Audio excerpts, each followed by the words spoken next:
Welcome to Sinister Media, where nightmares come to life. 5 friends. 1 weekend camping trip. A decision that will change their lives forever. As night falls in Whispering Pines Forest, an ancient evil awakens.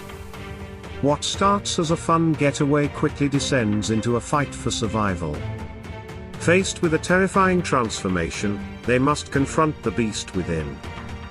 But in these woods, every choice has a price. And some curses can never be broken. Are you ready to face the horrors that lurk in the darkness?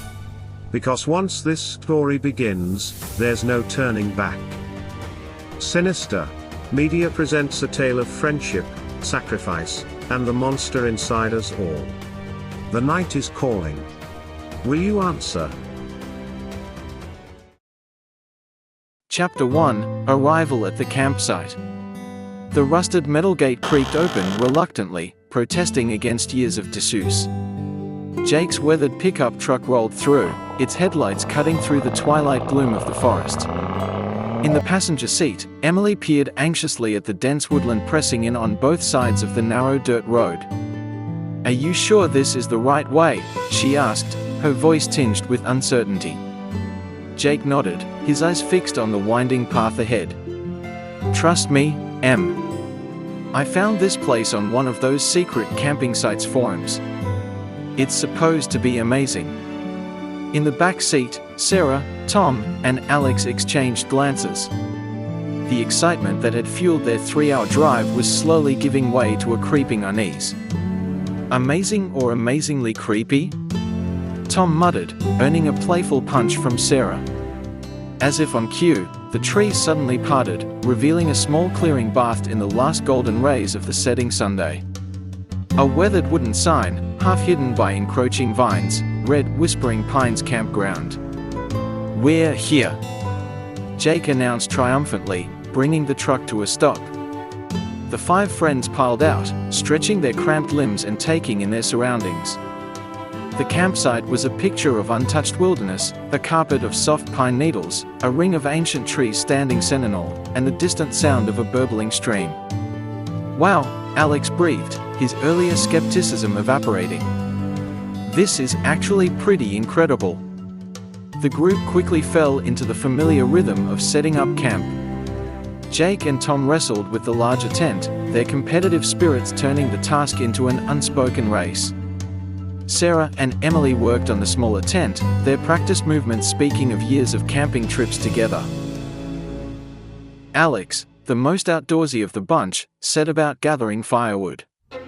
As he ventured to the edge of the clearing, he couldn't shake the feeling of being watched.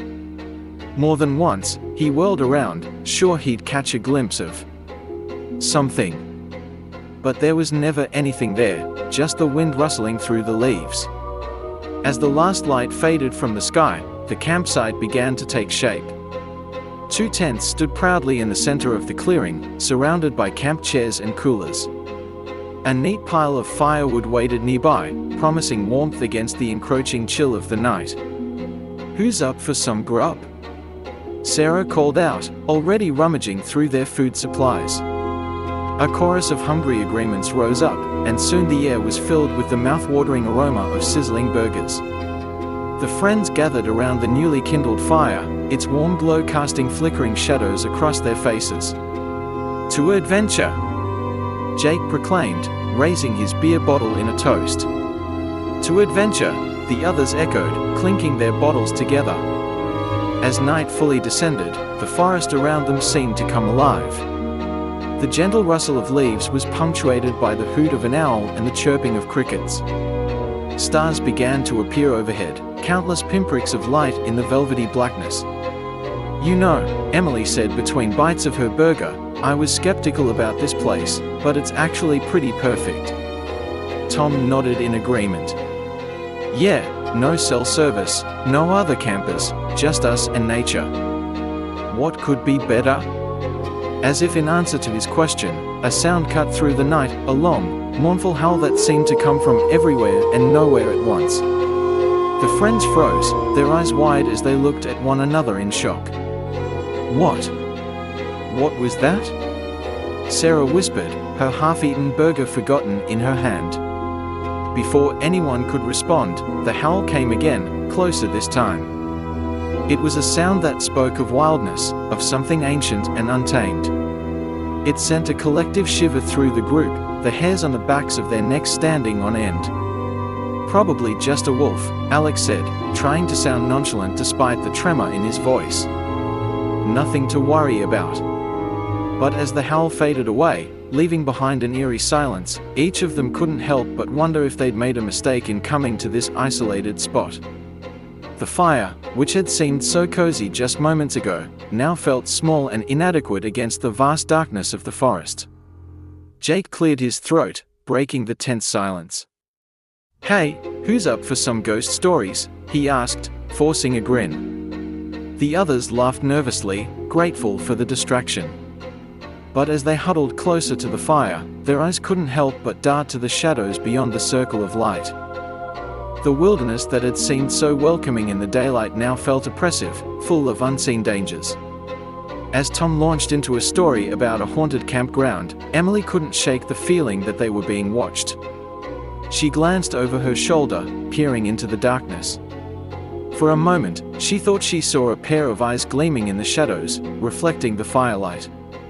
She blinked, and they were gone. Turning back to the group, Emily tried to focus on Tom's story. But the uneasy feeling remained, a nagging suspicion that their weekend getaway might turn into something far more dangerous than they had ever imagined. Chapter 2: The First Night. The campfire had dwindled to glowing embers, casting a feeble light against the encroaching darkness. The five friends huddled closer, their earlier laughter replaced by tense silence. The eerie howl that had interrupted their evening hung in the air like an unspoken threat. "It's just wolves," Alex said, his voice lacking conviction. "Nothing we haven't heard before on camping trips." Sarah nodded, a bit too eagerly. "Right. Totally normal forest sounds." But as they exchanged uneasy glances, it was clear that none of them truly believed it. There had been something off about that howl, too deep, too resonant to be a typical wolf. "Maybe we should call it a night," Emily suggested, her eyes darting nervously to the shadowy tree line. "It's getting late anyway." The others murmured in agreement, relief evident in their voices. They began their nightly routines with forced casualness, brushing teeth by the light of headlamps and changing into pajamas inside tents. As Jake zipped up the larger tent, housing himself, Tom, and Alex, he forced a grin. "Sleep tight, don't let the forest monsters bite." His attempt at humor fell flat, met with weak chuckles that did little to dispel the tension. Inside their respective tents, sleep proved elusive. Emily and Sarah whispered back and forth, their conversation a transparent attempt to distract themselves from the sounds of the forest. In the other tent, Tom tossed and turned while Alex lay stock still, eyes wide open, straining to hear any unusual noises. Jake, however, found himself energized by the night's events.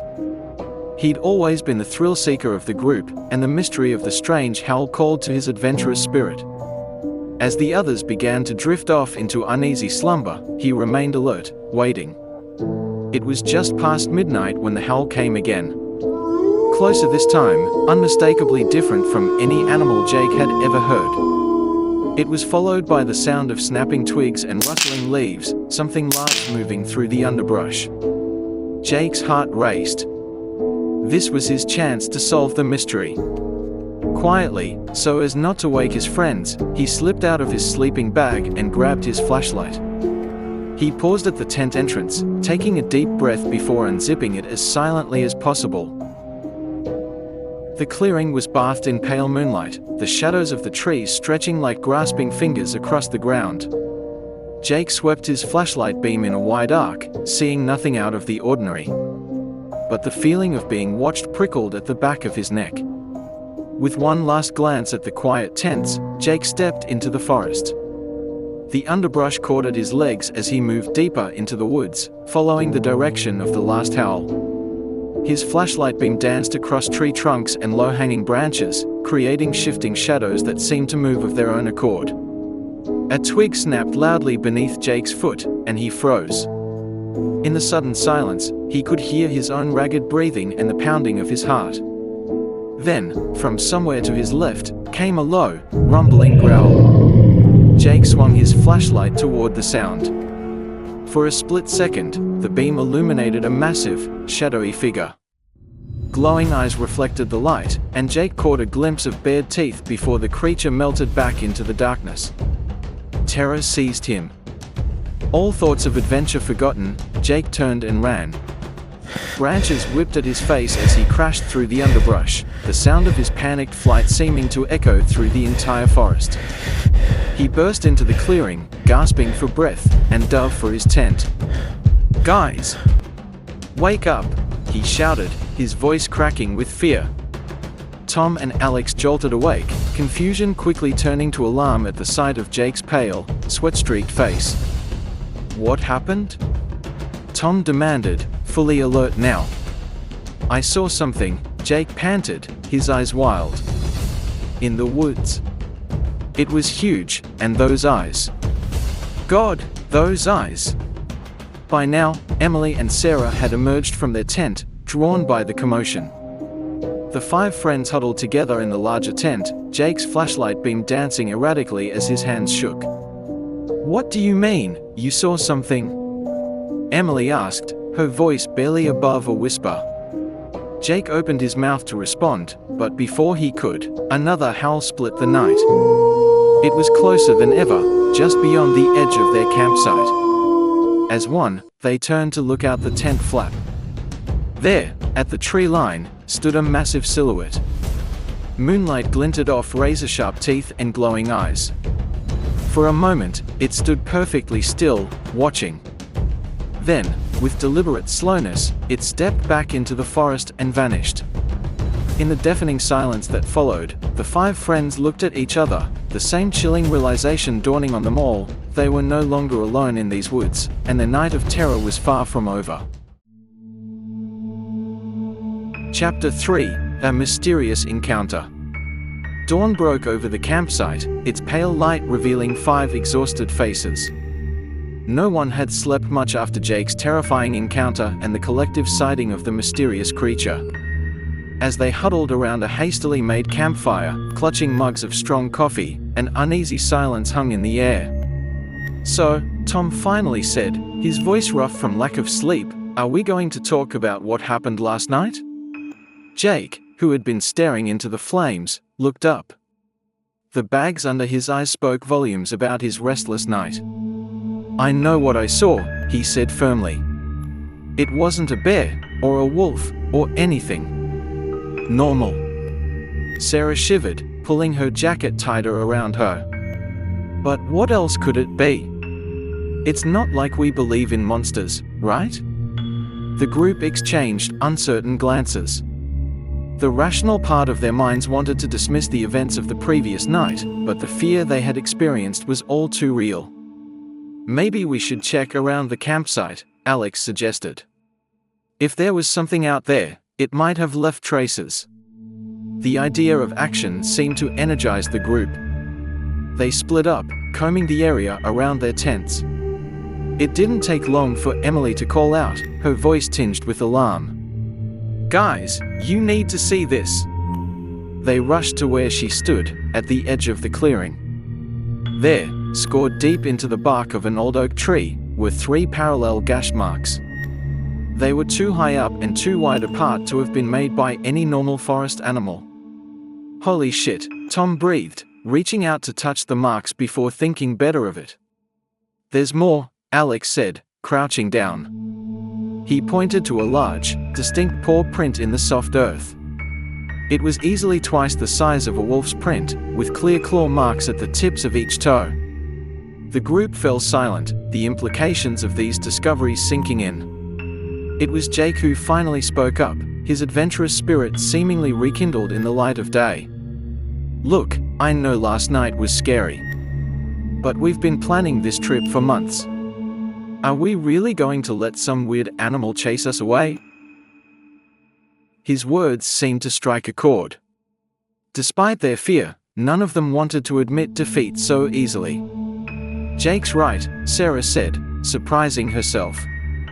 "We came here to have fun and explore. Let's at least give it one more day."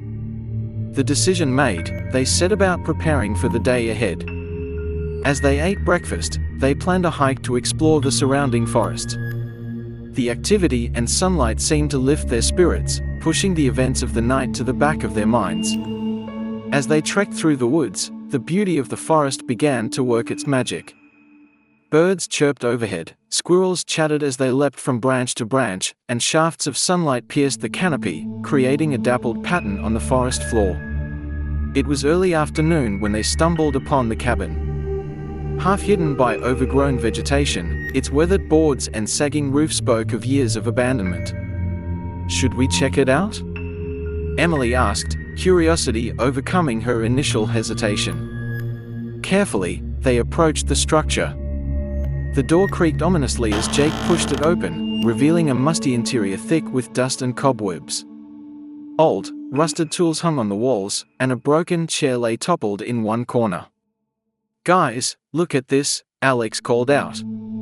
He was standing by a small table, brushing dust off a stack of yellowed papers. As the others gathered around, they realized they were looking at old newspaper clippings. The headlines sent a chill down their spines. "Mysterious animal attacks continue to baffle local authorities. Third hiker goes missing in Whispering Pines Forest. Witnesses describe monstrous creature stalking the woods." The article spoke of a series of violent incidents spanning several decades, all centered around the very forest they were camping in. Descriptions of the attacks were chillingly similar to Jake's encounter, a large, shadowy creature with glowing eyes and impossible speed and strength. As they read, a gust of wind blew through the cabin, slamming the door shut with a bang that made them all jump. Outside, the sun had dipped lower, casting long shadows through the trees. Maybe we should head back to camp," Sarah suggested, her earlier bravado evaporating. No one argued. As they made their way back through the darkening forest, the weight of their discovery hung heavy over them. The strange marks, the paw prints, Jake's encounter, and now these newspaper clippings, it all pointed to something they didn't want to believe. Back at the campsite, as they built up the fire against the coming night, each of them couldn't help but glance nervously at the surrounding woods. They had wanted adventure, but now they feared they had found more than they bargained for. As darkness fell, one question loomed in all their minds. What would this night bring? Chapter 4: The Bite. The campfire crackled, casting flickering shadows across 5 tense faces. Night had fallen once again, bringing with it a suffocating sense of dread. The discoveries of the day, the claw marks, the massive paw prints, and those chilling newspaper clippings weighed heavily on their minds. "Maybe we should take turns keeping watch," Jake suggested, his eyes constantly darting to the tree line. Tom nodded agreement. "Good idea. I'll take first shift." As the others retreated to their tents, Tom settled into a camp chair, flashlight in one hand and a hefty stick in the other. The forest seemed to press in around him, alive with small sounds that set his nerves on edge. An hour passed, then 2. Tom's vigilance began to wane, his eyelids growing heavy. Just as he was considering waking Jake for the next shift, a sound cut through the night, a long, mournful howl that made his blood run cold. Inside the tents, the others jolted awake. Sarah and Emily huddled together, their breathing quick and shallow. In the other tent, Jake sat up, alert and tense. Alex, however, felt a strange restlessness. The howl had awakened something in him, not fear, but an odd sort of curiosity. As Jake whispered hurried reassurances, Alex found himself unzipping the tent flap. "I need some air," he muttered, slipping out before Jake could stop him.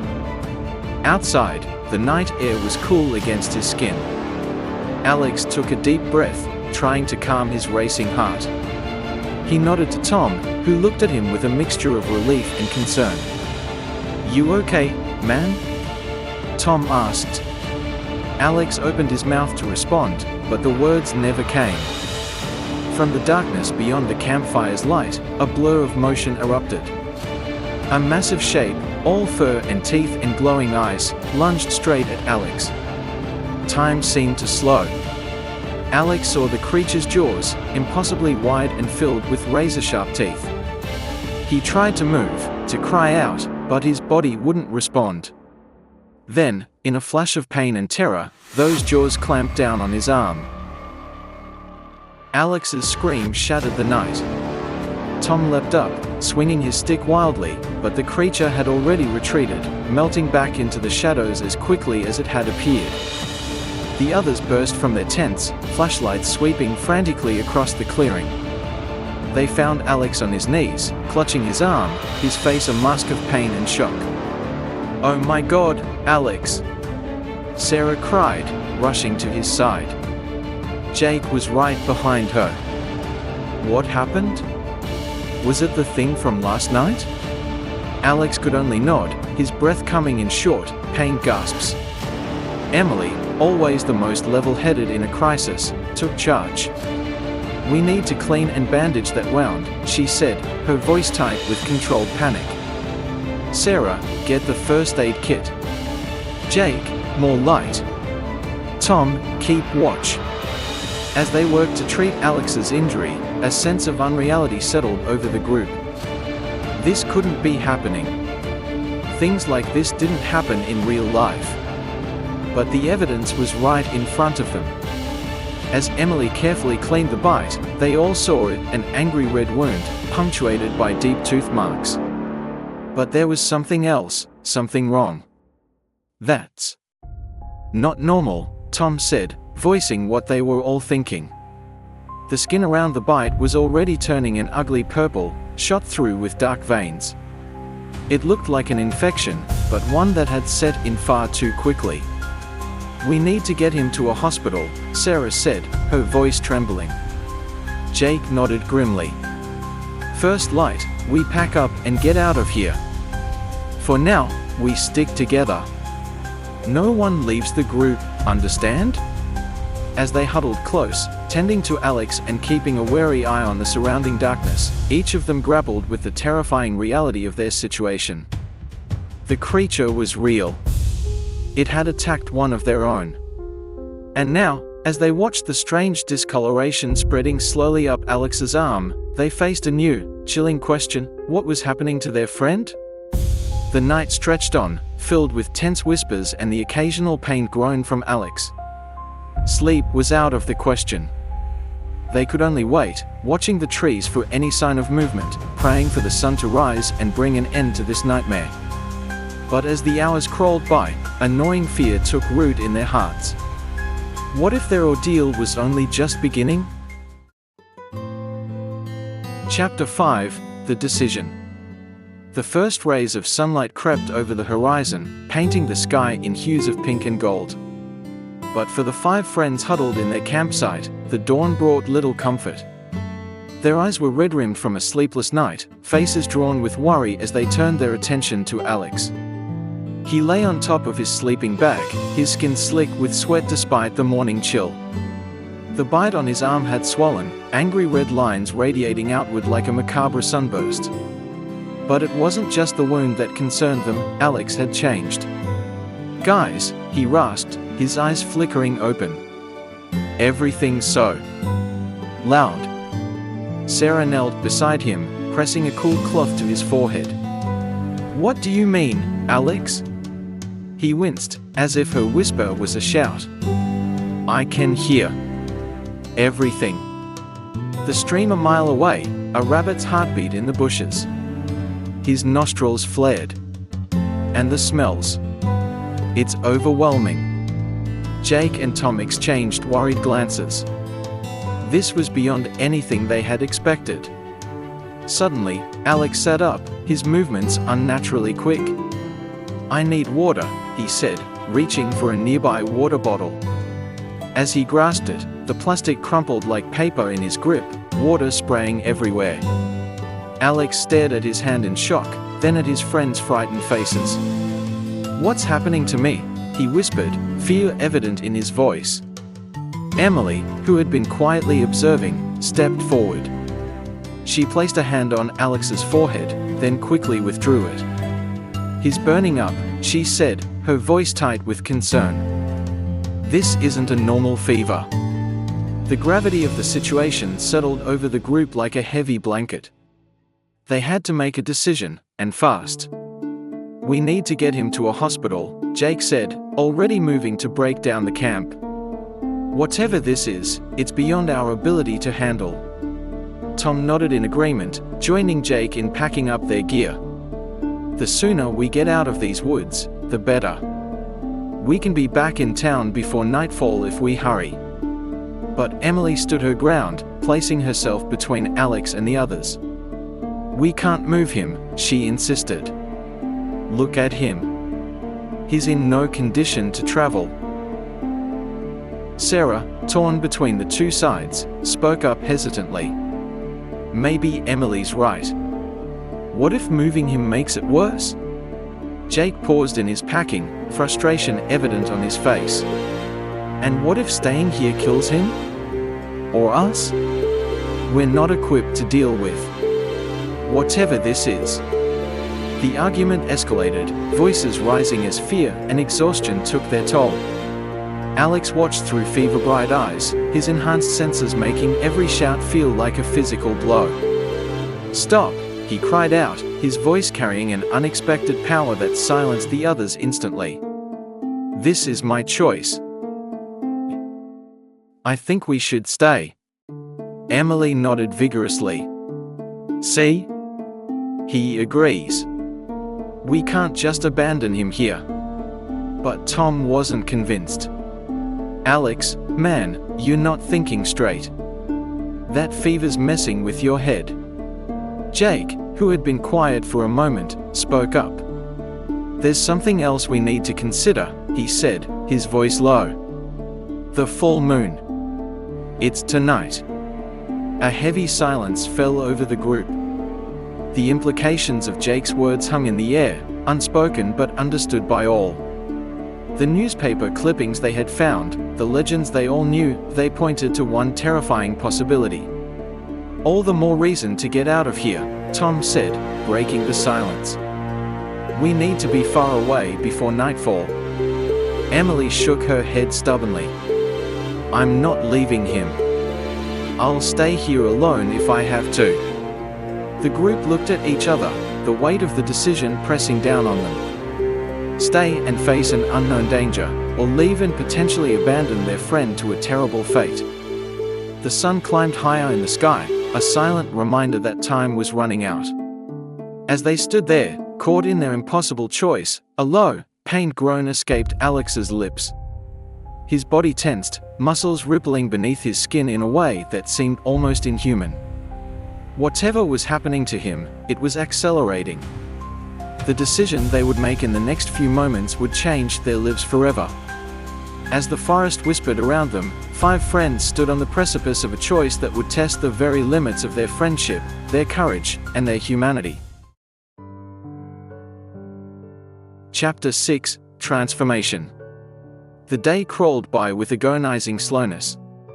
Despite the group's heated argument that morning, they had ultimately decided to stay, unable to bring themselves to abandon Alex. Now, as the sun began its descent towards the horizon, that decision weighed heavily upon them. Alex's condition had deteriorated rapidly. He lay curled on his sleeping bag, his body racked with tremors. Sweat poured off him in rivulets, and his eyes, when they opened, were glassy and unfocused. "Water," he croaked. Emily rushed to his side, helping him sip from a water bottle. As she pulled away, Alex grabbed her wrist, his grip unnaturally strong. He whispered, a moment of lucidity breaking through the fever. "I'm scared." Emily forced a smile, trying to hide her own fear. "It's okay, Alex. We're here. We're not going anywhere." As the day wore on, Alex's behavior became increasingly erratic. One moment he would be nearly catatonic, the next he would sit bolt upright, sniffing the air and growling low in his throat. The others watched helplessly, jumping at every sudden movement. Jake paced restlessly around the campsite, his eyes constantly darting between Alex and the darkening sky. "We should have left," he muttered. "We should have gotten out of here when we had the chance." Tom, who had been unusually quiet all day, spoke up. "It's too late for that now. We made our choice. We stick together." Sarah nodded in agreement, though her trembling hands betrayed her fear. She busied herself preparing a meager dinner, the normalcy of the task providing a small comfort. As the first stars began to appear in the twilight sky, Alex let out a blood-curdling scream. The group rushed to him, watching in horror as his body contorted unnaturally.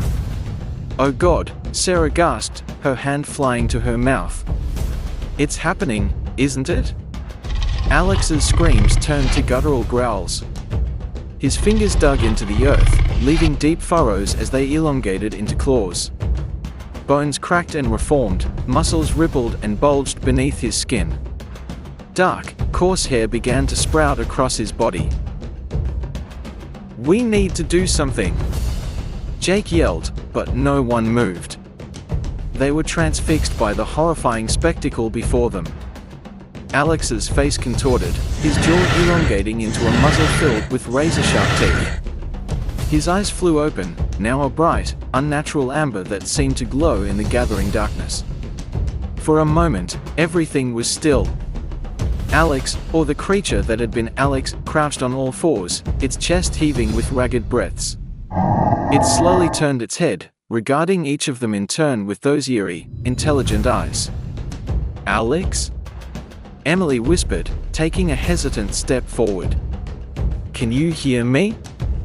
The creature's ears twitched at the sound of her voice. For a split second, something like recognition flashed in its eyes.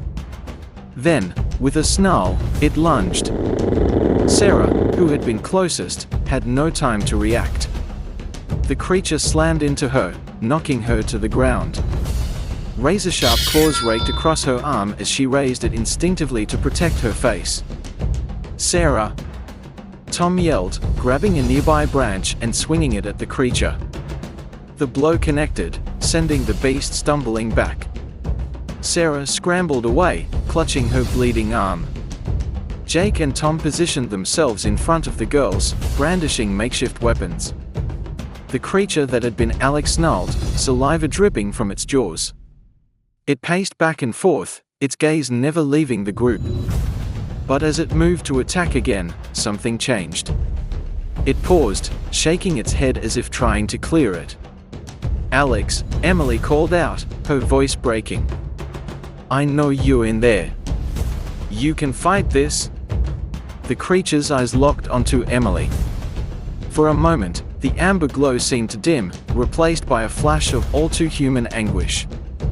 Then, with a pained whine, it turned and bounded into the forest, disappearing into the shadows. The group stood frozen, the only sounds their ragged breathing and Sarah's quiet sobs. The full moon hung low in the sky, casting an eerie glow over the campsite. What do we do now?" Tom asked, his voice barely above a whisper. No one had an answer. Their friend was gone, replaced by a monster straight out of their worst nightmares. And as the night closed in around them, they knew their ordeal was far from over. Chapter 7: The Hunt. The campsite was eerily quiet in the aftermath of Alex's transformation and flight into the woods. The four remaining friends stood in stunned silence, the gravity of their situation slowly sinking in. Sarah winced as Emily finished bandaging her arm. The claw marks weren't deep, but they served as a stark reminder of the danger they now faced. "We can't just stand here," Jake said, breaking the silence. "We need to find Alex before it happens again." Tom nodded grimly. "And before he hurts someone else. Or worse." The unspoken fear hung heavy in the air. What if Alex had already encountered other campers or hikers in the area? "But how are we supposed to find him?" Sarah asked, her voice trembling. "He could be anywhere in these woods." Emily, who had been quiet since Alex's departure, spoke up. "We have to try. He's our friend. He needs our help." After a brief discussion, they agreed to split into 2 teams. Jake and Tom would head north, while Emily and Sarah would search the area to the south. They gathered what weapons they could: a hatchet from their camping supplies, a few heavy branches fashioned into crude clubs, and a canister of bear spray. "Remember," Jake said as they prepared to set out, "if you find him, don't approach. Use the whistle to signal the rest of us. And if it attacks, don't hesitate to defend yourselves." With heavy hearts and flickering flashlights, they ventured into the dark forest. Jake and Tom moved cautiously through the underbrush, every snapping twig and rustling leaf setting their nerves on edge. The forest seemed alive around them, filled with shadows that danced in the moonlight filtering through the canopy. "Do you think there's a cure?" Tom whispered, breaking the tense silence. "For what's happening to Alex?" Jake shook his head. "I don't know, man. I don't know if any of this is real. Werewolves? It's insane." As if in response to Jake's words, a long, mournful howl echoed through the trees. Both men froze, their blood running cold. That didn't sound like Alex," Tom said, his voice barely audible. Jake nodded, his grip tightening on the hatchet. "It came from over there," he said, gesturing to a dense thicket ahead. They approached slowly, their flashlight beams cutting through the darkness. As they neared the thicket, a low growl rumbled from within. Suddenly, a massive shape burst from the undergrowth. Jake and Tom stumbled backward, their flashlights illuminating a nightmarish sight. It was a werewolf, but not Alex. This creature was larger, its fur a mottled gray, its eyes gleaming with feral hunger. "Run!" Jake yelled, but it was too late. The werewolf lunged, its powerful legs propelling it straight at Tom. Tom swung his makeshift club wildly, connecting with the creature's shoulder. The blow seemed to only enrage it further. Razor-sharp claws raked across Tom's chest, shredding his jacket and drawing blood. Jake sprung into action, swinging the hatchet with all his might. The blade bit deep into the werewolf's flank, eliciting a pained howl. The creature turned its attention to Jake, giving Tom a chance to scramble away. Heart pounding, Jake fumbled for the bear spray. As the werewolf lunged again, he depressed the nozzle, sending a cloud of burning mist into its face. The effect was immediate. The creature reeled back, pawing at its eyes and snout, before retreating into the darkness with a series of agonized yelps. Jake rushed to Tom's side. "Are you okay?" Tom nodded, wincing as he examined his wounds. "Yeah, I think so. It's not too deep." As Jake helped Tom to his feet, the implications of what had just happened began to sink in. Alex wasn't alone. There were other werewolves in these woods.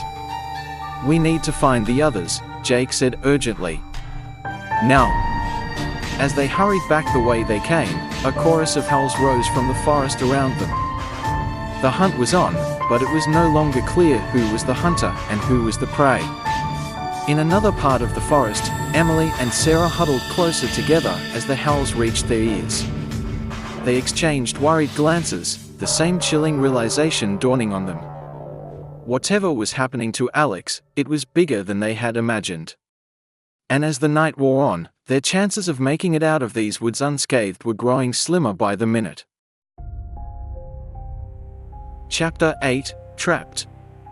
The old cabin loomed before them, a dark silhouette against the moonlit sky. Jake and Tom had reunited with Emily and Sarah an hour earlier, their harrowing tale of the encounter with another werewolf leaving the group shaken to their core. With night falling and the sounds of howling growing ever closer, they had made the desperate decision to seek refuge in the abandoned structure they had discovered earlier.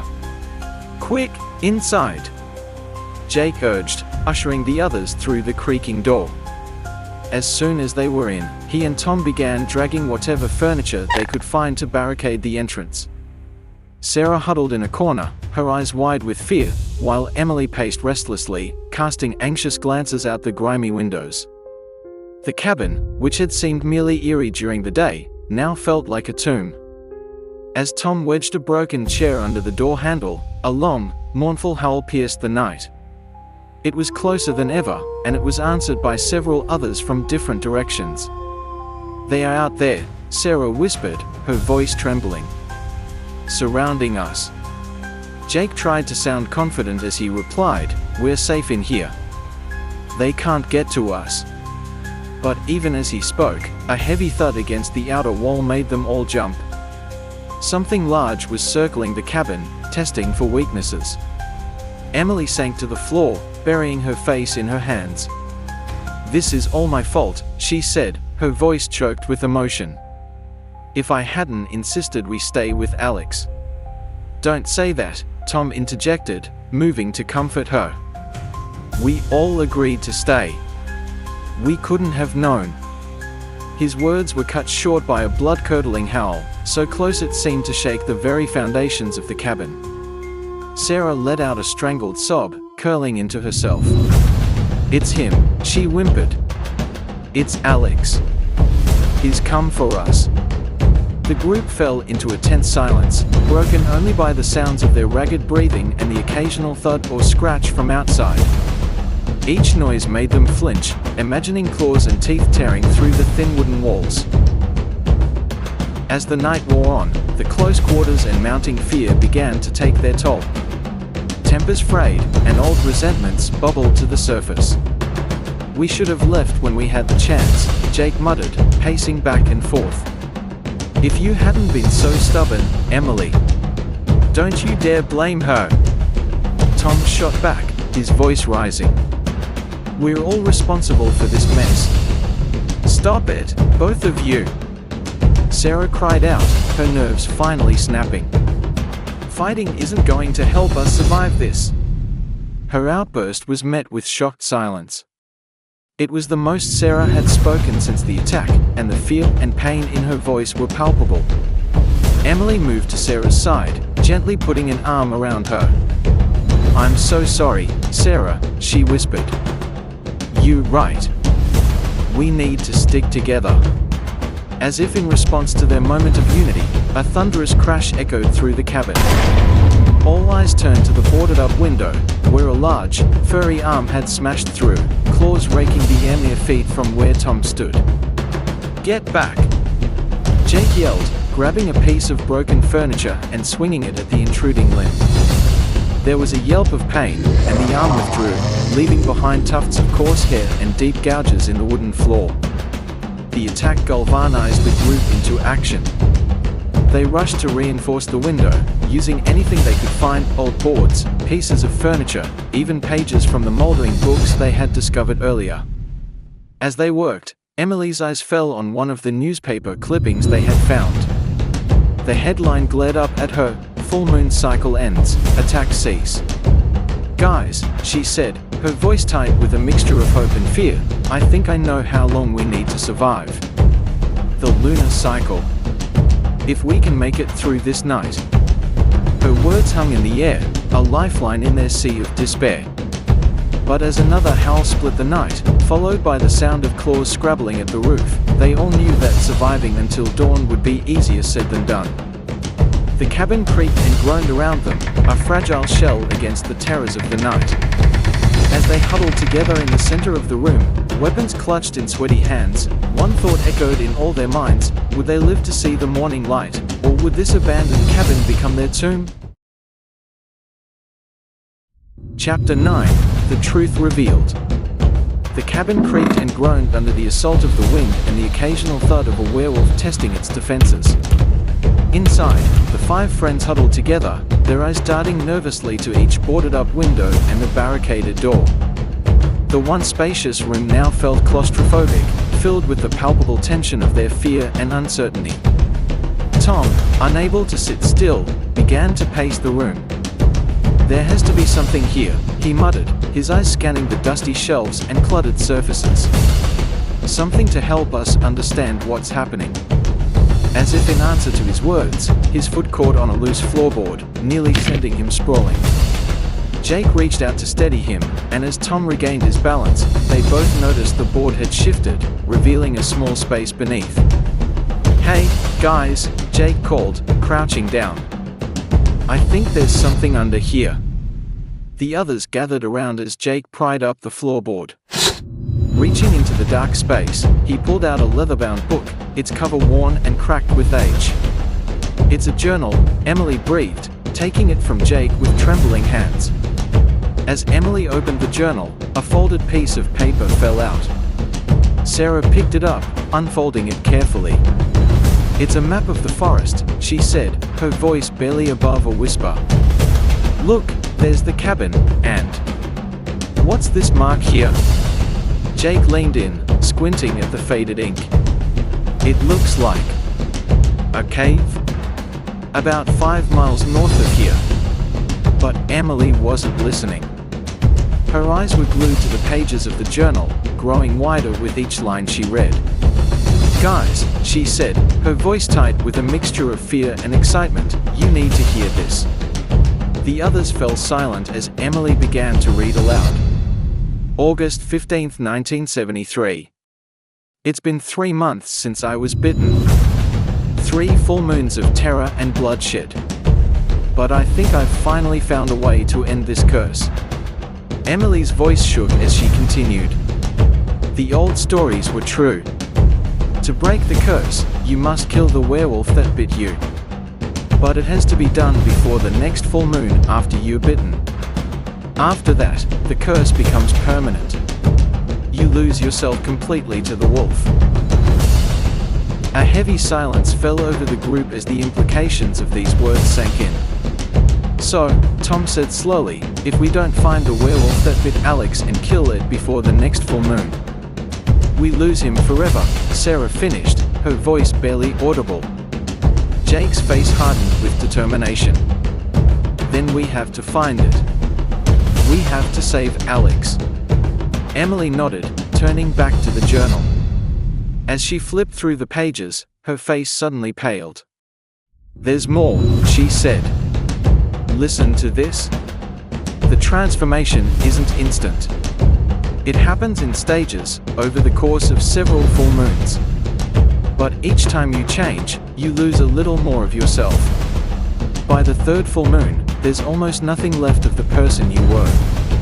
The implication hit them all at once. Alex had already transformed once. They were running out of time. "Wait," Sarah said, her brow furrowed in concentration. "The cave on the map. You don't think?" Jake's eyes lit up with realization. It could be the werewolf's lair. The one that bit Alex. As if in response to their discovery, a particularly loud howl echoed outside, followed by the sound of claws scraping against wood. The cabin walls suddenly felt paper thin. "So what do we do?" Tom asked, looking around at the others. "We can't just sit here and wait for dawn. Not if we want to save Alex." Emily closed the journal, her jaw set with determination. "We have to go to that cave. It's our only chance." "But how?" Sarah protested, gesturing to the barricaded door. "They are out there, waiting for us." Jake stood up, his eyes blazing with a mix of fear and resolve. "We'll have to fight our way through. For Alex." As the others nodded in grim agreement, the reality of their situation sank in. They were about to venture into the darkness, facing unimaginable dangers, on the slimmest hope of saving their friend. And even if they succeeded, they would have to kill to break the curse. The cabin fell silent once more, broken only by the howls outside and the racing of their own hearts. Dawn was still hours away, and in the depths of the forest, a cave waited, holding either their salvation or their doom. Chapter 10: Confrontation. The forest was unnaturally quiet as the group made their way through the underbrush, guided by the faint moonlight filtering through the canopy. Jake led the way, map in hand, with Tom bringing up the rear. Between them, Emily and Sarah moved cautiously, every snapping twig making them flinch. "We're getting close," Jake whispered, pointing to a dark shape looming ahead. The mouth of the cave yawned before them, a pitch-black void that seemed to swallow what little light there was. Tom hefted the makeshift spear they'd crafted from a broken chair leg. "So, what's the plan?" Emily pulled out the journal, flipping to a dog-eared page. "According to this, werewolves are drawn to the scent of their own blood. If we can lure it out, we can trap it," Sarah finished, her voice barely audible. They worked quickly, using the knowledge gleaned from the journal. Jake used the silver letter opener they'd found in the cabin to make a small cut on his arm, smearing the blood on rocks near the cave entrance. Emily and Sarah spread a mixture of wolfsbane and mountain ash in a wide circle, while Tom readied the silver-tipped spear. As they finished their preparations, a low growl emanated from the depths of the cave. The group exchanged nervous glances, then took their positions behind the trees surrounding the clearing. Minutes stretched into what felt like hours. The forest seemed to hold its breath, the usual nighttime sounds conspicuously absent. Then, suddenly, movement at the cave mouth. A massive shape emerged, its fur silvery in the moonlight. The werewolf was even larger than they had imagined, muscles rippling beneath its coat as it sniffed the air. Its eyes, glowing an eerie yellow, swept the clearing. Jake's breath caught in his throat. This was it. Their one chance to save Alex. The werewolf took another step forward, its claws leaving deep gouges in the soft earth. It was almost at the edge of their trap when a twig snapped under Tom's foot. The creature's head whipped around, a snarl exposing rows of razor-sharp teeth. In that instant, their plan unraveled. With shocking speed, the werewolf lunged towards Tom's hiding spot. Sarah screamed a warning, and Tom barely managed to roll away as claws raked the air where he had been. "Now!" Jake yelled, springing from his hiding place. The group converged on the werewolf, trying to drive it back into the trap. But the creature was impossibly fast, dodging their attacks with unnatural grace. Emily swung a branch, catching the werewolf across the muzzle. It yelped in pain, then retaliated with a backhand that sent her flying. She hit a tree with a sickening thud and crumpled to the ground. "Emily!" Sarah cried out, rushing to her friend's side. The momentary distraction was all the werewolf needed. It charged at Sarah, jaws snapping. Tom intercepted, thrusting the silver-tipped spear. The weapon grazed the creature's flank, drawing a howl of pain and fury. But now Tom was overextended.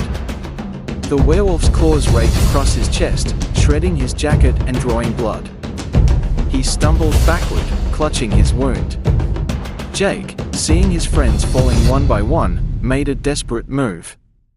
He charged the werewolf head-on, tackling it around the midsection. The impact drove them both to the ground, rolling dangerously close to the edge of the cliff that dropped off behind the cave. Up close, the werewolf's stench was overwhelming, a mixture of wet dog, rotting meat, and something indefinably alien. Jake grappled with the creature, feeling its inhuman strength as it tried to bring its jaws to bear on his throat. "The knife!" he yelled, struggling to keep the snapping teeth at bay. "Someone get the silver knife!" Sarah, supporting a dazed Emily, looked around frantically. The knife had fallen during the chaos, glinting faintly in the grass a few feet away. She lunged for it, fingers closing around the hilt. "Jake, catch!" she yelled, tossing the knife with all her might. Time seemed to slow.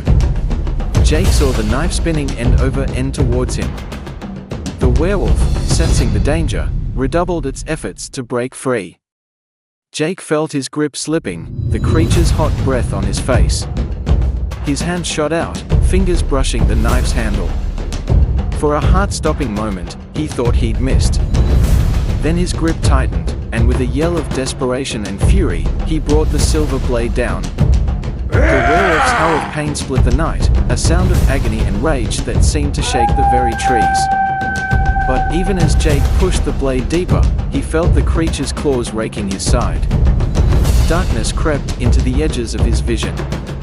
The last thing Jake saw before consciousness fled was the werewolf rearing back, ready to deliver a final, fatal blow. Then everything went black.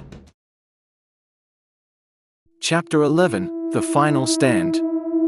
The world seemed to move in slow motion as the original werewolf reared back, its massive form silhouetted against the moonlit sky. Jake lay motionless on the ground, blood seeping from the gashes in his side. Sarah, Tom, and Emily watched in horror, their bodies frozen in shock and exhaustion. As the werewolf's claws began their deadly arc towards Jake's prone form, a bone-chilling howl split the night air. A blur of motion erupted from the tree line, slamming into the larger werewolf with devastating force. "Alex!" Emily cried out, recognizing the smaller, partially transformed figure now locked in combat with the original werewolf. Alex's form was a grotesque mix of human and wolf. Patches of fur covered his body, his face elongated into a partial muzzle. His eyes, though feral, held a glimmer of human intelligence. He had fought the full transformation, clinging to his humanity through sheer force of will. The two werewolves clashed in a whirlwind of teeth and claws. Alex, smaller but fueled by desperation and the remnants of his human consciousness, fought with a frenzied intensity. The original werewolf, caught off guard by the sudden attack, stumbled backward. "We have to help him!" Tom shouted, snapping the others out of their stunned silence. Sarah rushed to Jake's side, dragging him away from the fray. Emily and Tom circled the battling werewolves, looking for an opening.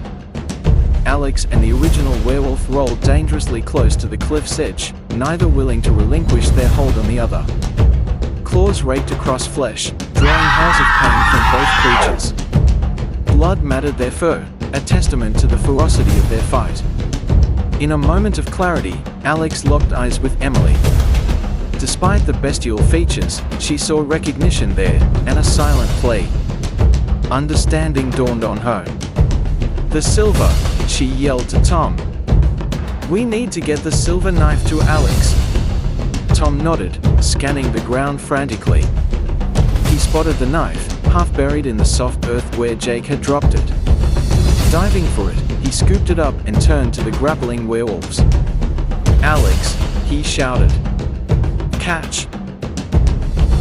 With all his might, Tom hurled the knife towards the fray. Time seemed to slow as the blade spun through the air, glinting in the moonlight. Alex's hand, more claw than human, shot out. His fingers closed around the knife's hilt just as the original werewolf pinned him to the ground, jaws snapping inches from his throat. With a guttural cry that was half human, half wolf, Alex plunged the silver blade deep into the original werewolf's chest.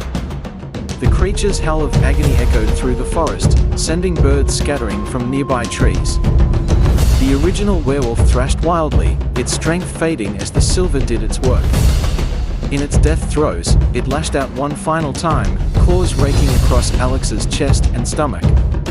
As the original werewolf's body went limp, Alex pushed it aside, the effort clearly monumental. He stumbled to his feet, swaying dangerously close to the cliff's edge. "Alex!" Emily cried out, rushing towards him. Before her eyes, Alex's form began to shift. The fur receded, his features returning to their human form. But the wounds remained, gaping and terrible. Alex looked at his friends, a weak smile playing on his all-too-human lips. "You came for me," he whispered, his voice hoarse. Then his eyes rolled back, and he collapsed. The group converged on Alex's fallen form.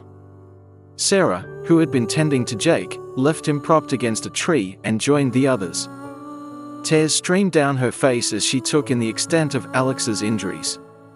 "We need to get him help," Tom said, his voice cracking with emotion. But as they looked at the grievous wounds inflicted by the original werewolf, a horrible realization settled over them. The nearest hospital was hours away. Alex was bleeding out before their eyes. "Alex, please," Emily sobbed, cradling his head in her lap. "Stay with us. We did it. We killed it. You're going to be okay." Alex's eyes fluttered open, focusing on each of his friends in turn. "Thank you," he whispered, "for not giving up on me." As the first light of dawn began to paint the sky, Alex took a shuddering breath. His friends huddled close, their tears falling freely now. They had won their battle against the werewolves, but the cost had been unimaginably high. In the growing light of a new day, 5 friends who had entered the forest on a carefree camping trip now faced the harsh reality of their adventure. They had confronted true horror, discovered inner strength they never knew they possessed, and were forever changed by the experience. As they sat there, united in grief and triumph, the forest around them seemed to hold its breath, as if paying silent tribute to their ordeal and the sacrifice that had been made. Chapter 12: The Aftermath. The first rays of dawn painted the sky in hues of pink and gold, a stark contrast to the somber scene unfolding in the small clearing. Alex lay on the ground, his body broken and battered, surrounded by his 4 friends. The corpse of the original werewolf lay nearby, a silent testament to their harrowing ordeal. Emily cradled Alex's head in her lap, tears streaming down her face. "Alex, please," she whispered, her voice choked with emotion. "Hold on. We'll get you help." But they all knew it was too late. The wounds inflicted by the original werewolf were too severe. Alex's breath came in ragged gasps, each one seemingly more difficult than the last. Jake, his own injuries forgotten, knelt beside his friend. "You did it, man," he said, forcing a smile through his tears. "You saved us all." Alex's eyes, now fully human and filled with pain, focused on each of his friends in turn. "No," he whispered, his voice barely audible. "We did it. Together." He coughed, a trickle of blood running from the corner of his mouth. "Thank you. For not giving up on me. For believing there was still something human left." Sarah, who had been standing slightly apart, overwhelmed by the scene, suddenly dropped to her knees beside Alex. "I'm so sorry," she sobbed. "I was so scared. I thought you were gone." Alex managed a weak smile. "It's okay," he breathed. "Understand. I was scared too." Tom, his face a mask of grief and exhaustion, spoke up. "We'll tell people what happened here. We'll make sure everyone knows you're a hero." But Alex shook his head slightly. "No," he said, his voice growing weaker. "No one would believe. And others might come looking. Promise me. You'll keep this secret. Keep others safe." The group exchanged glances, the weight of Alex's request settling over them. Slowly, one by one, they nodded. "We promise," Emily said, speaking for all of them. A look of peace passed over Alex's face. He took one last, shuddering breath, his eyes fixed on the brightening sky. Then, with a soft sigh, he was gone. The forest fell silent, as if nature itself was paying respect to the fallen. The 5 friends who had entered these woods on a carefree camping trip were now 4, forever changed by the horrors they had witnessed and the loss they had endured. As the sun climbed higher, they knew they had to leave. With heavy hearts, they prepared Alex's body, wrapping him in a blanket from their camp. They couldn't risk authorities finding the werewolf's corpse, so they decided to bury it deep in the woods. The journey back to civilization was a blur of grief and exhaustion. They fabricated a story about a hiking accident, their words hollow in their own ears. The authorities asked questions, but the group stuck to their story, honoring Alex's final request. In the days and weeks that followed, they struggled to adjust to normal life. The horrors of those nights in the woods haunted their dreams. They found themselves jumping at shadows, flinching at every howl or rustle in the night. They met occasionally, drawn together by their shared experience, but found it difficult to talk about what had happened. The weight of their secret lay heavy upon them. 1 month after their return, they gathered at Emily's apartment. As they sat in silence, each lost in their own thoughts, Sarah finally spoke up. "I keep thinking about what Alex said," she said softly. "About keeping others safe. Maybe that's how we honor him. By being vigilant, by watching for signs. So no one else has to go through what we did." The others nodded slowly, a sense of purpose beginning to take root. "We carry this burden so others don't have to," Jake agreed. "For Alex," Tom added, raising his glass in a toast. "For Alex," the others echoed. As they sat there, united in their grief and their resolve, they knew their lives would never be the same. The carefree young people who had entered those woods were gone, replaced by individuals marked by tragedy but strengthened by their survival. The horrors they had witnessed in those dark woods would stay with them forever. But so too would the memory of their friend, and the knowledge that in the darkest of times, they had found a strength and bond that could never be broken. The curse was lifted, but its echoes would resonate through their lives for years to come. In the face of unimaginable horror, they had emerged survivors, guardians of a secret that would both burden and define them for the rest of their days. The curse is lifted, but at what cost? Some secrets are meant to stay buried in the woods. But the night is far from over. Did you survive the terror? Share your thoughts in the comments below. Tell us, what would you have done in their place? Want more horror? Subscribe to Sinister Media for more spine-chilling tales. And check out our other terrifying adventures. Follow us on social media for behind-the-scenes scares.